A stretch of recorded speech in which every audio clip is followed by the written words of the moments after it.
स्वाभिमानी शेतकरी संघटना पक्ष माननीय राजू शेट्टी साहेब यांच्या नेतृत्वाखाली आज आपण नाशिक टक्कर बाजार येथे ऑफिसची ओपनिंग केली।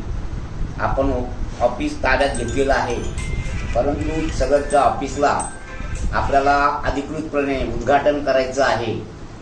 जे जे कर्जदार, कष्टकरी, शेतकरी सगळ्या कर्जदारांना या कर्जाच्या विळख्यातून बाहेर काढण्यात आली।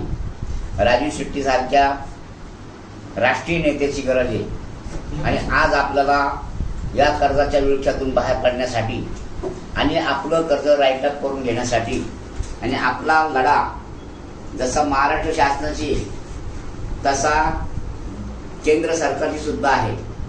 बरेचसे बँका, फायनान्स कंपन्या ह्या केंद्राच्या अखत्यारीत मोडतात आणि त्यांना केंद्राला वाकवण्यासाठी, केंद्र सरकारला वाकवण्यासाठी आपल्याला राजू शेट्टी साहेबांची गरज आहे। आणि राजू शेट्टी साहेबांच्या पाठीमागं ताकदीनं आपण उभे राहिलो तर 100% आपले कर्ज राईटअप झाल्याशिवाय राहणार नाही। कारण देशाच्या उद्योगपतींनी जसा केंद्र सरकारची आधार घेऊन त्यांनी त्यांचे कर्ज राईटअप करून घेतले, मग आपल्याला सुद्धा केंद्राकडे राजू शेट्टी साहेब 10 वर्ष खासदार होते आणि त्यांचा खासदार असल्यामुळं त्यांचे वरिष्ठ पातळीवर चांगले संबंध आहेत।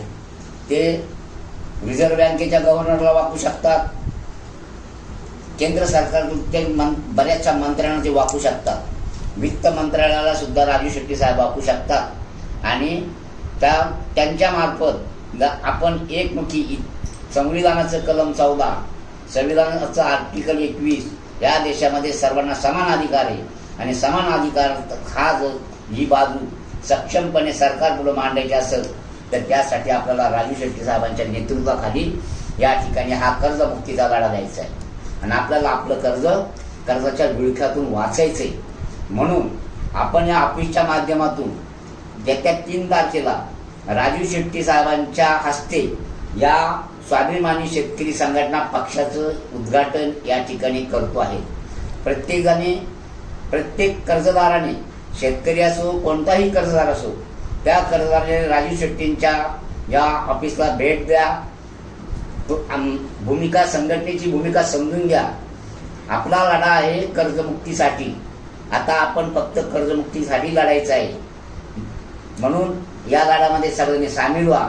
या लढ्यासाठी सगळ्यांनी स्वाभिमानी शेतकरी संघटना पक्षाचे सभासद व्हा आणि हे सभासद झाल्यानंतर प्रत्येकाला मी याप्रमाणे असं सर्टिफिकेट देणार आहे आणि जो आमचा सभासद असेल त्याच्यावर जो काही अन्याय अत्याचार झाला असेल त्याच्यासाठी संघटना एक पाऊल पुढे जाऊन शासनाच्या विरुद्ध भांडण करेल, शासनाच्या विरुद्ध आंदोलन करेल आणि नक्कीच कर्जदाराला न्याय मिळवून देईल।